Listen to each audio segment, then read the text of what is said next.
Bom dia a todos.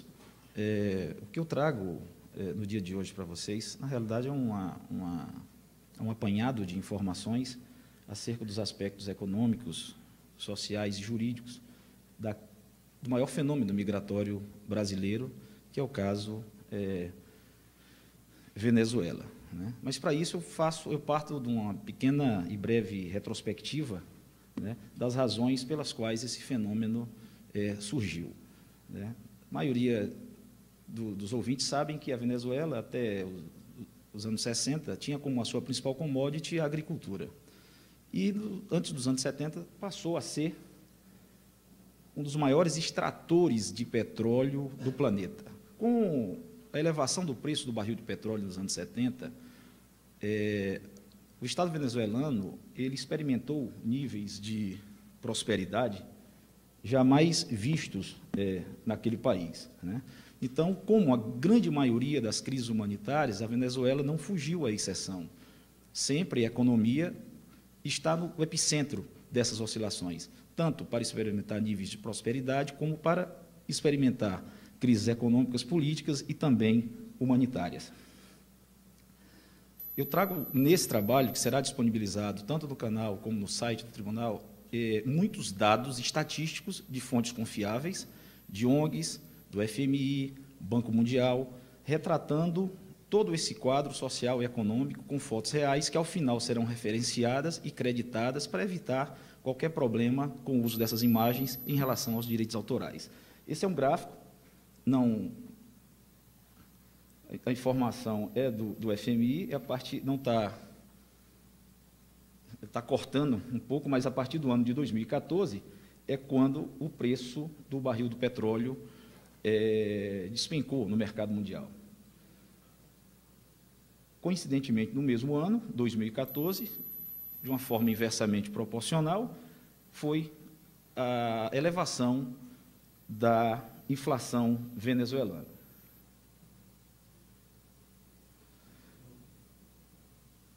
Bom, à medida que o país lograva êxito financeiro com a sua principal commodity, que era a extração do petróleo, ele conseguiu desempenhar uma política social de distribuição de renda, incrementando políticas públicas, efetivando direitos sociais, melhorando o sistema de saúde, o sistema de educação. E quando veio a crise do petróleo, são imagens reais de todo o sistema petrolífero venezuelano. Há um sucateamento, né, no momento, e o que foi realmente a razão de a Venezuela vivenciar a sua maior crise econômica, política e humanitária. A partir da crise econômica veio a desembocadura na crise política, né? Houve uma instabilidade econômica do Estado. Não sei se é possível minimizar um pouco a tela, porque as informações estão sendo um pouco perdidas no final. Desemboca na crise política, a oposição ao governo venezuelano e à sociedade se movimenta contra o governo se mantém rígido nessa política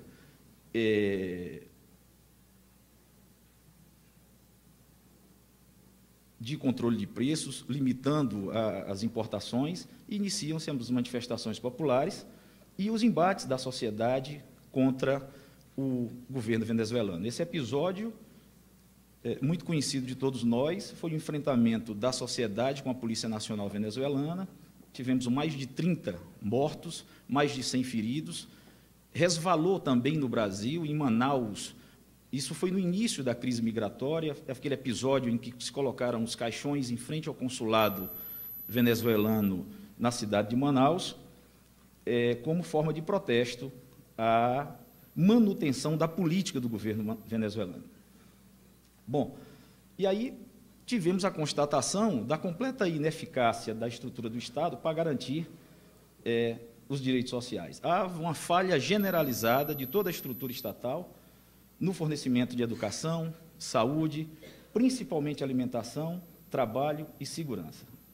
Houve uma elevada alta de incidência de doenças endêmicas. Eu relaciono algumas delas, difteria, dengue, malária, mas o grande problema venezuelano, que já se transformou num problema brasileiro, é o sarampo, né?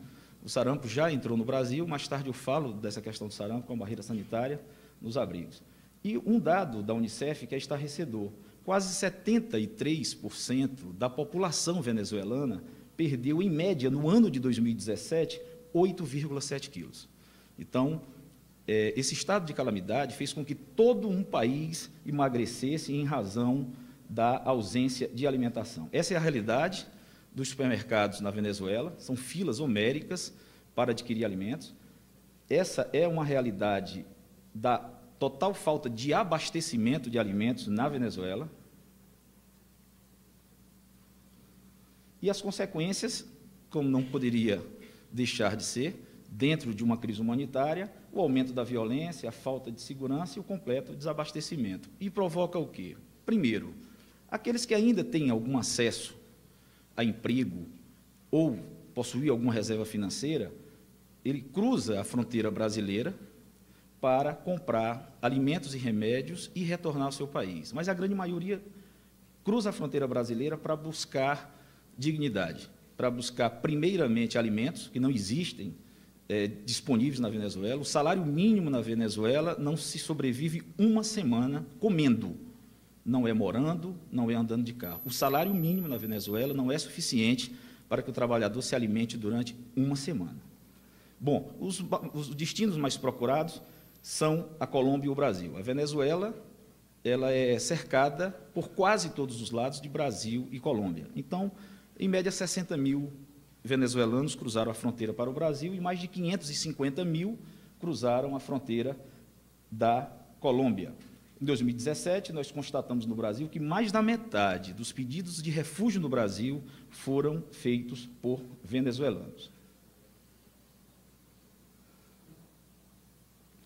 Bom, em relação aos direitos de segunda geração, não vou me aprofundar, afinal de contas, é um fórum especializado, e eu destaco apenas essa passagem de Kant em relação à noção de direito internacional para garantir a paz. E vou mais além.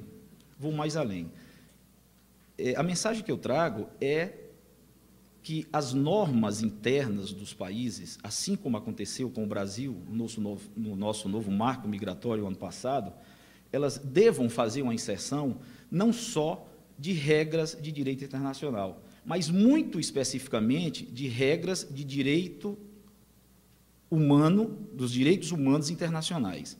Esse é o grande norte, já avançando na passagem de Kant, que o Brasil, não só o Brasil, mas todos os países devem seguir, é a inserção nas suas normas internas das normas de direitos humanos internacionais.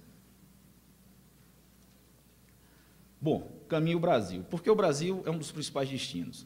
Primeiro, pela proximidade geográfica, né? Como já disse, boa parte do território venezuelano faz fronteira com o Brasil. A geografia é relevante porque não há mar, não há rio, e a fronteira com o Brasil ela pode ser cruzada por uma BR, que é 174, que já foi denominada, né? Hoje é denominada a Rota da Fome, é por onde a maioria dos imigrantes passam, e pelas selvas.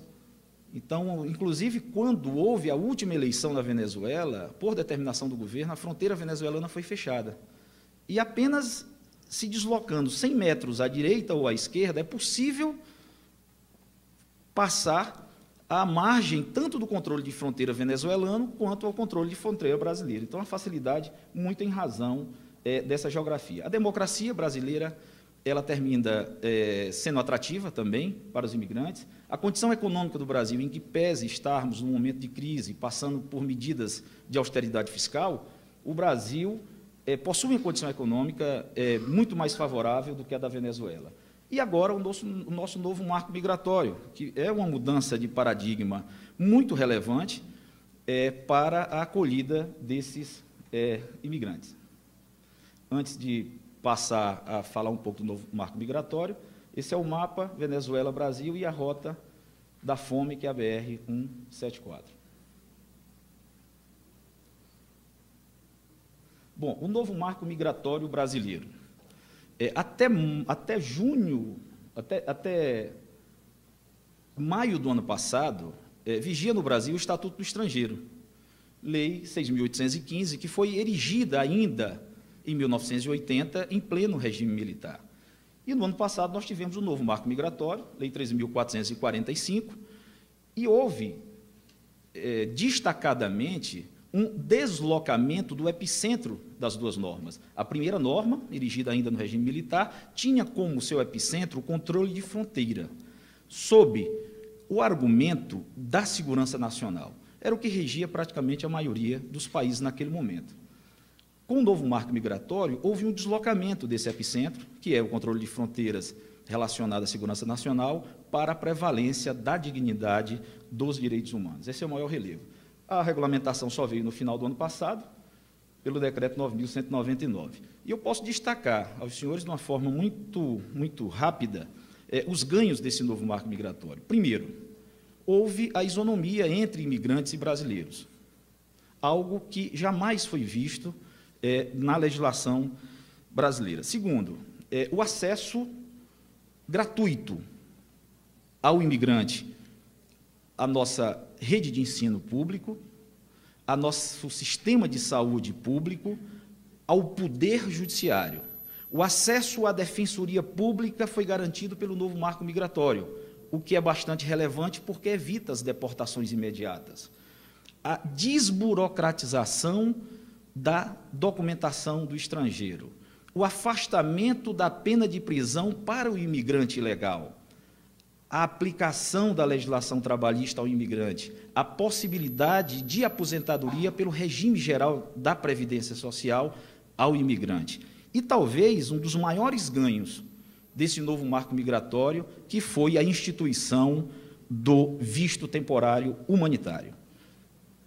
No caso do visto temporário humanitário, a legislação prevê que, nos casos de calamidade, de conflitos armados, de catástrofes ambientais ou de grave violação aos direitos humanos, o visto deva ser emitido e as razões da acolhida no Brasil, elas devem permanecer até que as razões no país de origem ainda existam. Bom, em relação ao caso da Venezuela, nós tivemos a edição da medida provisória 820, agora, em fevereiro desse ano, com os decretos que regulamentam esse estado de necessidade advindo da crise migratória venezuelana e da parte brasileira de toda a estrutura assistencial que deve ser empregada para afastar essa crise humanitária. Bom, passamos então para a análise do cenário na cidade de Roraima. Esse é um dado estatístico que ele varia a cada mês, a quantidade de imigrantes que adentram o estado de Roraima, porque, como havia dito no início, parte dos imigrantes retornam, se não no mesmo dia, mas no dia seguinte ao estado venezuelano. Mas boa parte, em torno de 600 imigrantes, cruzam a fronteira para estabelecer residência e tentar uma vida digna no estado brasileiro. Existem 55 pontos de paradas, isso é relevante por quê? Porque a maioria das pessoas que cruzam a fronteira, elas não conseguem sequer trazer nenhum tipo de alimentação. Então, eles não conseguem fazer essa viagem a pé. Os brasileiros já estão um pouco familiarizados com essa situação, dada a quantidade de reportagens, né, diárias retratando essa realidade. Bom, esses dados estão atualizados. Eu fiz uma apresentação semelhante em Salamanca, nós tínhamos 6 abrigos naquela época, em julho, já temos 11 abrigos, passamos agora para uma capacidade de 5.000 pessoas abrigadas, com lotação máxima. Essa é a situação atual do estado de Roraima, são 11 abrigos. Existe ainda quase 60 mil imigrantes e 5 mil em abrigos. Então, há uma população enorme fora dos abrigos, esperando ainda esse procedimento de acolhida, e vivem numa situação de extrema pobreza. A maioria vivem nas ruas, pedindo esmolas, na rodoviária, no entorno da rodoviária de Boa Vista, e eu trago um fato mais estatístico que é muito questionável, que é a capacidade de absorção brasileira. Pelos estudos que foram feitos, a capacidade de absorção brasileira ela é muito maior do que se previa. Os Estados Unidos têm 14% de imigrantes, a Argentina 4% e o Brasil 1%. Mas a crise ela se concentra mais notadamente no estado de Roraima, na cidade de Boa Vista e na cidade de Pacaraima. E aí a gente vai para um processo que está em desenvolvimento, né, que inicia com o ordenamento de fronteira, depois com o acolhimento e depois com a fase de interiorização, que é uma tentativa de socialização dessa responsabilidade do cumprimento das normas brasileiras com os outros entes federativos, mas eu vou falar um pouco mais à frente. E detectei também uma ineficiência de uma política específica para essa etnia da tribo Varal, que eu também vou...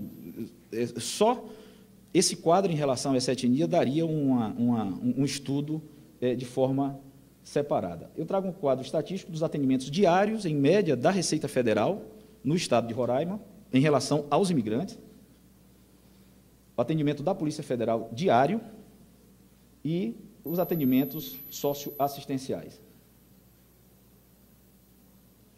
São imagens do posto de triagem, das filas homéricas que se formam, que é a primeira parte desse procedimento chamado Operação Acolhida, já incrementado pelo governo brasileiro, se utiliza de parques de vaquejada, campos de futebol, para fazer a triagem, o cadastramento e a identificação dos imigrantes.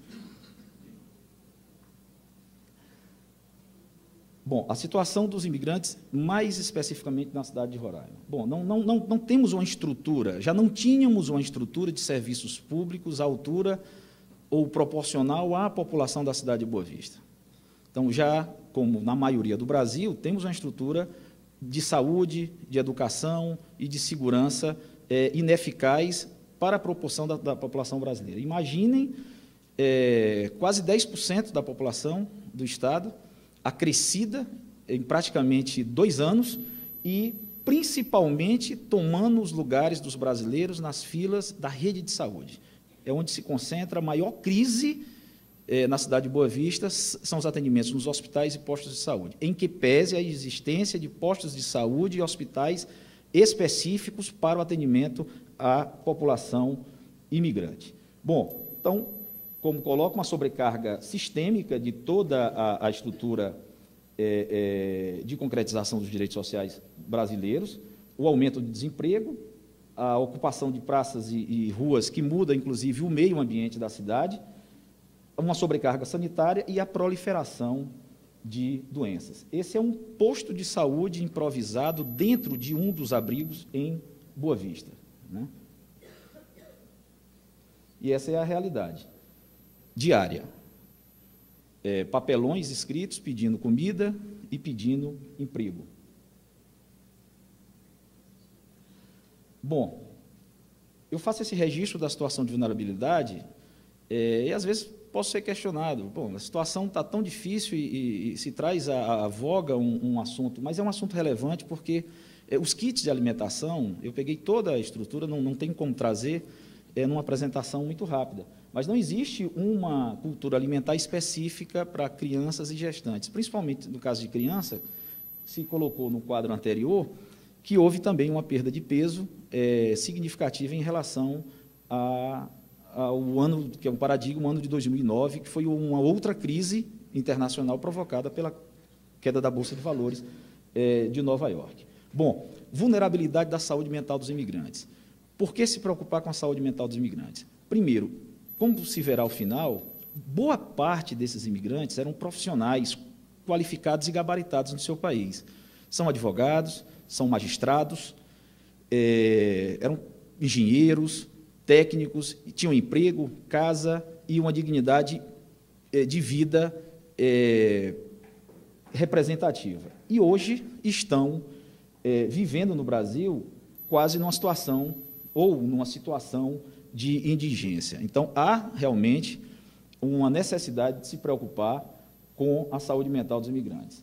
Outro ponto que daria uma apresentação, daria um trabalho extenso, é a questão da xenofobia, que se recrudesceu nas últimas semanas, né? Todos nós vimos pelos noticiários nacionais o problema da invasão já de 2 abrigos, um deles por 300 brasileiros, por questões, não diria menores, mas qualquer conflito físico entre um brasileiro e um venezuelano já enseja uma tentativa de invasão de um abrigo. Nos dois houve óbito, de um brasileiro e, no segundo caso, óbito do venezuelano e do brasileiro. E há uma invasão, já houveram 2 invasões em que mais de 300 brasileiros entram no abrigo e expulsam todos os imigrantes. Em relação à tribo indígena Varal, como já havia anunciado anteriormente, é um registro interessante, porque essa tribo ela tem uma necessidade de uma integração diferenciada. Primeiro, eles não se relacionam com os próprios indígenas. Então, o acolhimento do indígena brasileiro, e aqui nós temos representantes, não é fácil, não por conta dos brasileiros, mas por conta da própria etnia. E eles foram, lastimavelmente, abatidos, não se sabe ainda, pelo menos no meu conhecimento, as razões disso, pelo vírus HIV. Então, essa tribo ela já vem com problemas em relação a isso, quase, não digo toda a população masculina da tribo foi dizimada, e eles não têm o hábito, como os brancos, de andar através da 174, da Rota da Fome. Eles andam pelas florestas. Então, esse problema não é de Boa Vista e de Pacaraima. Eles estão em Santarém, eles estão em Belém, eles estão em Manaus, no centro da cidade, né? Então, não há um controle de fronteira, não há... Existem 2 abrigos específicos, um em Pacaraima e um em Boa Vista, só para esta tribo indígena. E aí, em relação tanto à xenofobia, nós tivemos os atentados, mas também tivemos, por outro lado, protestos públicos de brasileiros e venezuelanos, o que só é permitido em razão do novo marco migratório. Se essas invasões tivessem acontecido até abril do ano passado, não era dado direito ao venezuelano de manifestação pública, nem individual e nem de forma coletiva. Hoje, o imigrante ele tem o direito de manifestação individual e coletiva através de rádio e TV, inclusive, tem direito à associação, tem direito à sindicalização e tem direito à filiação partidária. Bem ou mal, nós temos hoje uma das melhores legislações, um dos melhores marcos migratórios da América do Sul e, quiçá, do planeta.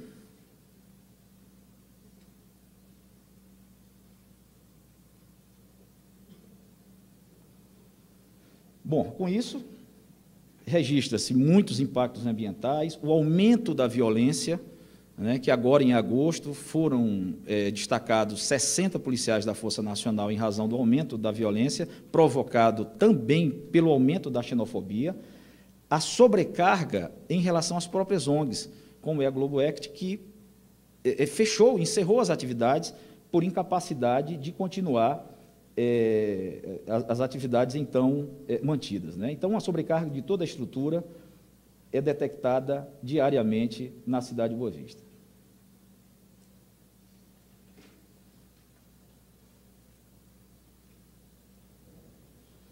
Bom, da implantação da operação acolhida, ou podemos dizer, da concretização dos nossos direitos sociais, que desde a Constituição ao nosso novo marco migratório, está garantido aos imigrantes. As primeiras ações na cidade de Boa Vista partiram de um pároco local da Igreja Católica, que já desempenhava uma atividade altruísta de servir uma sopa todos os dias. Então, foi o primeiro que foi procurado para socorrer os imigrantes, né? E os populares começaram e eu faço um registro das principais ONGs, né? Fraternidade Sem Fronteira, Fraternidade Internacional, a ACNUR, que coordena, ao final eu vou registrar toda essa atividade, inclusive com o governo federal brasileiro, coordenado por esse órgão da ONU.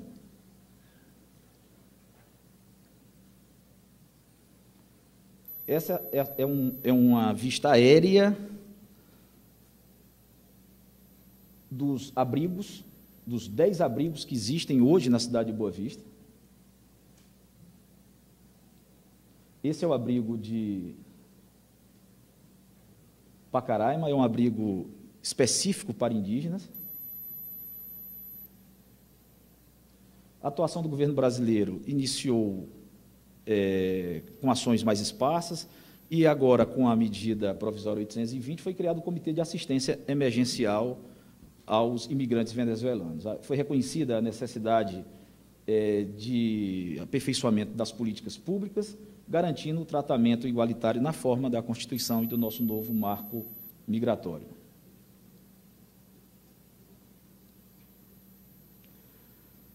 Talvez o maior ganho disso tudo foi a consciência do governo brasileiro de que era necessária uma ação multinível. Nem só o Exército, nem a Força Aérea e nem só a população e a sociedade civil organizada, agindo de forma isolada, teria êxito como essa Operação Acolhida está tendo, em que pese toda a deficiência e a dificuldade que passa o governo brasileiro.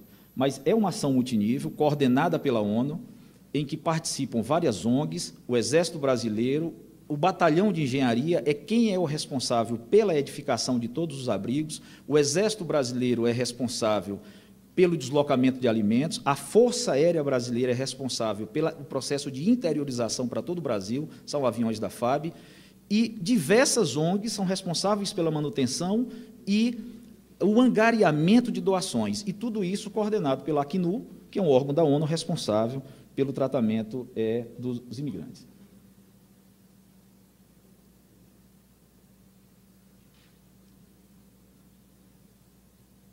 Esse reforço de contingente de 450 pessoas foi para serviços burocráticos e agora, como já foi dito, em agosto, 60 agentes foram deslocados, infelizmente, em razão do recrudescimento da violência.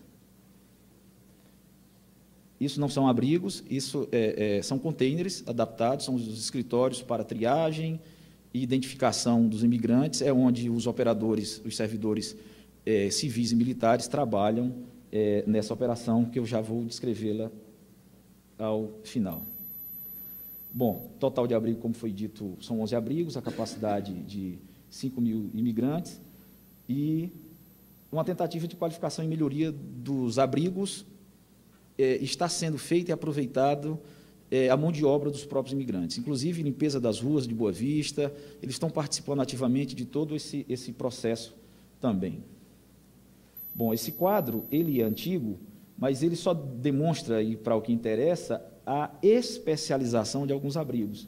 Eles tentam colocar os imigrantes que vêm sem família, que vêm sozinhos, alguns só com a família, famílias e sozinhos, e os especiais, que são os dois que são destinados aos imigrantes indígenas.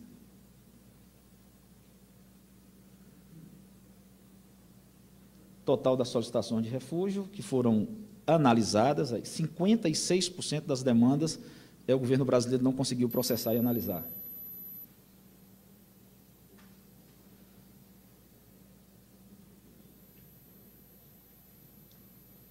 Bom, vale registrar também o esforço do governo brasileiro de tentar deslocar para a cidade de Boa Vista órgãos que têm uma atuação importante. A Receita Federal já existia, aumentou a capacidade de atendimento, mas houve deslocamento do Ministério das Relações Exteriores, houve deslocamento do Ministério do Trabalho, de vários órgãos para, a partir da identificação, emitir o CPF, emitir a carteira de trabalho, já de uma forma em regime quase que de mutirão.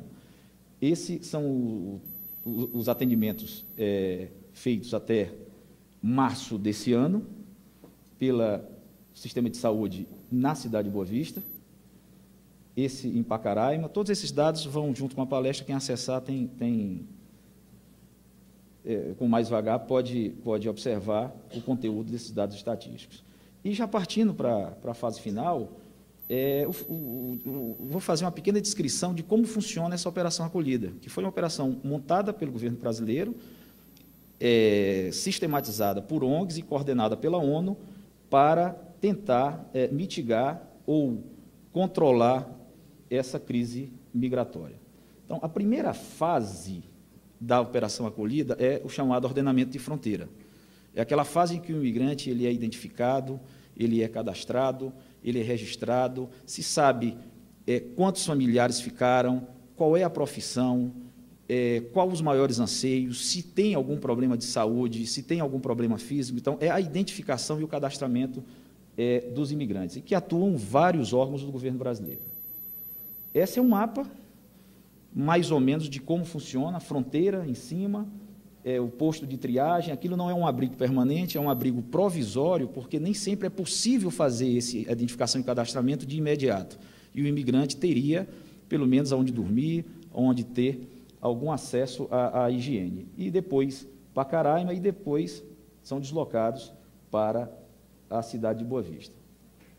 Esse aqui é o ordenamento de fronteira, aquela lista que vem de cima é a BR-174, a Rota da Fome, e ali, bem no início da entrada de Pacaraima, tem toda essa estrutura de postos de recepção, identificação e de triagem e cadastramento dos imigrantes. Bom, já foi dito o deslocamento de vários órgãos do governo federal, né? E aqui eu trago um pouco dos dados estatísticos da quantidade de CPFs que foram emitidos, né? Mais de 30 mil CPFs já foram emitidos, só esse ano, nos 3 primeiros meses, 15 mil CPFs, em 2017 foram emitidos quase 5.500 carteiras de trabalho, algumas operações de combate ao trabalho escravo, porque o grau de necessidade é tamanho que o preço de uma diária a um venezuelano ela é muito abaixo do preço pago a um trabalhador brasileiro. E há, de certa forma, uma exploração no momento de vulnerabilidade do imigrante. Por isso, a necessidade do combate ao trabalho escravo.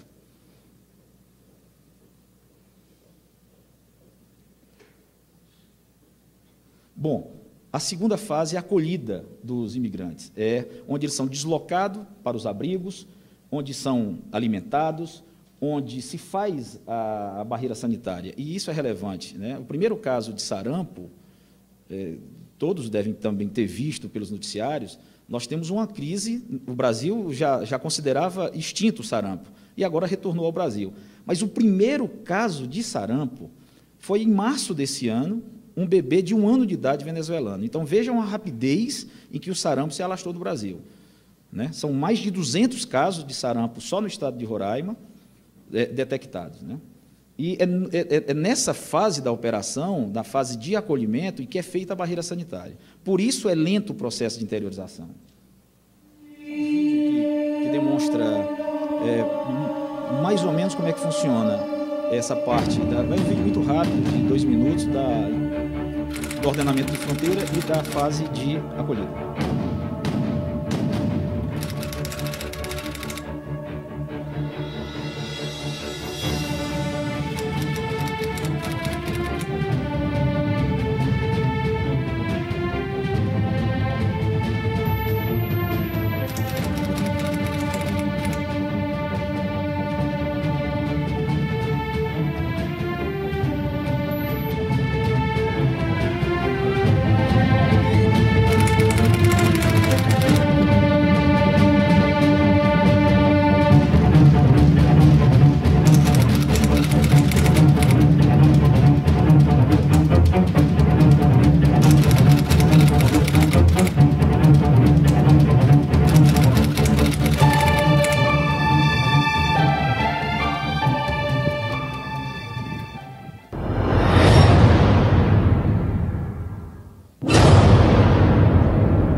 Bom, a última fase desse processo, começamos com o ordenamento de fronteira, a fase de acolhimento, e a última fase é o processo de interiorização.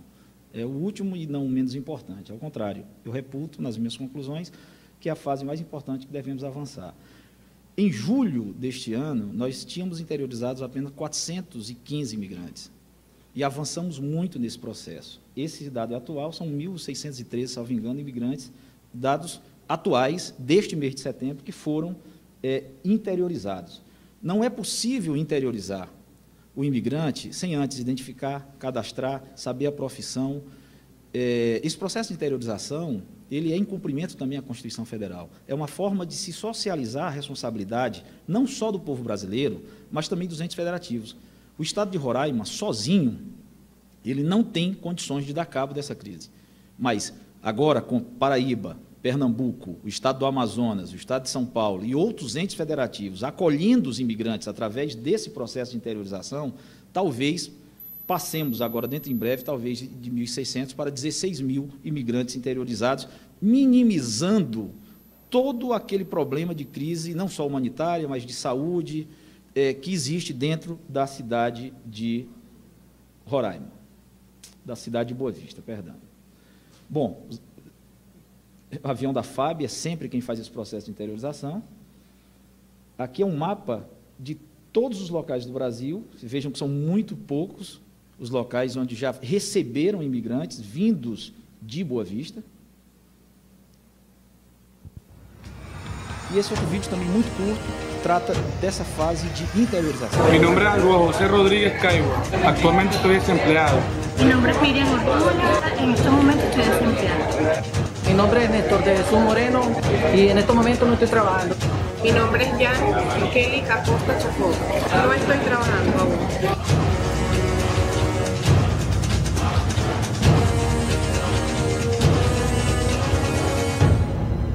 Segundo a pesquisa da ONU, 36% dos imigrantes oriundos da Venezuela são formados, seja em nível técnico ou superior.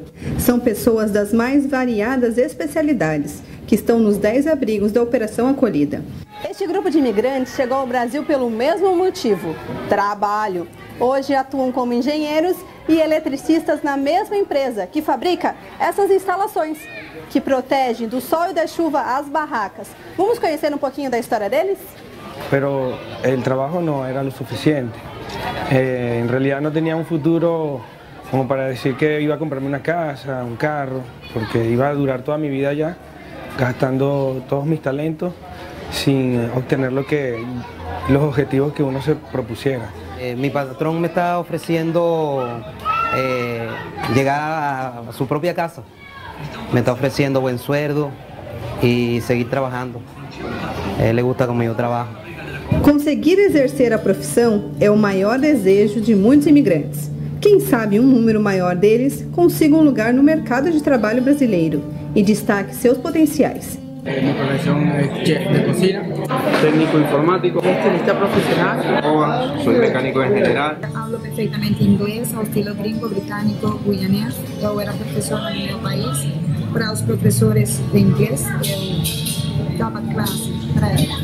Eu estou desempregada, eu gostaria de ter um emprego.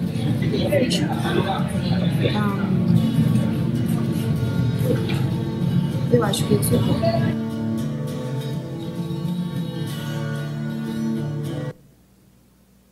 Bom, esse é o número atual das interiorizações, das cidades que receberam. Temos 1.613 imigrantes até o momento interiorizados. Bom, já partindo para a conclusão, aqui, rigorosamente, dentro dos 40 minutos, diretor, estamos aos 39 minutos, as conclusões que eu faço primeiro, da relevância que foi o marco migratório brasileiro de transformar o imigrante em sujeito de direito, né? Até então, ele não era considerado sujeito de direito, ele não tinha como exercer nenhum direito em território brasileiro, praticamente, né? Inclusive, até para o visto, o Estatuto do Estrangeiro exigia que tivesse a caracterização da relevância nacional e que ele comprovasse a probabilidade de um emprego no país, ou seja, era praticamente impossível se dar visto ao imigrante no território brasileiro. A necessidade de se aperfeiçoar as fases de ordenamento de fronteira e acolhida e avançarmos na interiorização, que é a grande saída. Como disse, é uma forma de socialização, de maior participação do povo brasileiro e dos entes federativos, minimizando um pouco a responsabilidade que, no momento, recai quase que na sua inteireza sobre o Estado de Roraima. O controle, através de campanhas, é bastante relevante e é muito preocupante o quadro do recrudescimento da violência em razão do aumento da xenofobia. E, ao final, eu trago um vídeo, muito rapidamente, de alguns segundos, talvez um agradecimento, um ato de cidadania, crianças venezuelanas cantando o hino nacional, trago as referências, os créditos por todas as fotos e vídeos, como já disse, para evitar problemas com direitos autorais, e, ao final, o meu muito obrigado, a atenção e a paciência de vocês.